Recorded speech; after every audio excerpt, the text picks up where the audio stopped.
Magandang araw po mga kakalingap at mga ka-viewers. Una sa lahat po ay gusto ko lamang i-shoutout ang ating minamahal na mga viewers at supporters. Hala, bakit may mga pulis sa bahay nila Carla?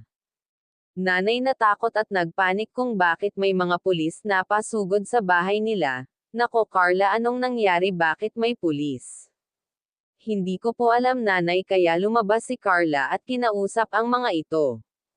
Bakit po, ano po kailangan nila? Carla, pasensya na talaga ha, at kami ay nandito ngayon dahil gusto lang namin na mag-offer sa'yo kung papayag ka. Isa din kaming vlogger at dahil napapanood ka namin kaya naisipan namin na mag-offer sa'yo.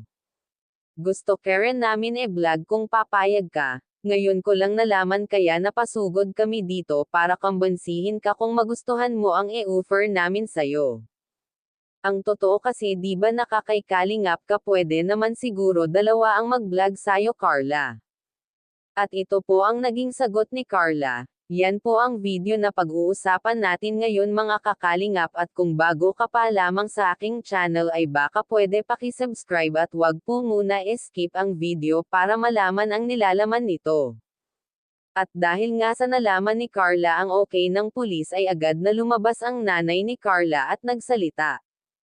Hindi po kami basta-basta magsang-ayon sa gusto ninyong mangyari, magpapaalam pa po kami kay Kuya Rab, bilang respeto po ay kailangan makaalam si Kuya Rab dito.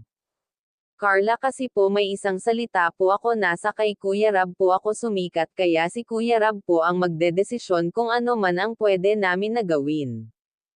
Pero syempre po salamat pa rin sa pagpunta nyo dito, sa effort nyo po, salamat, very thankfully po ako dahil sa opportunity na binibigay nyo po.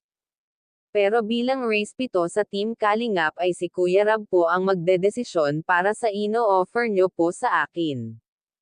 Dahil simula nang makilala ko ang Team Kalingap at ito ang bumago sa buhay namin, simula kasi nang makilala ko si Kuya Rab ay malaki ang nagbago sa amin buhay, di ba, lalo na sa pamumuhay namin ngayon.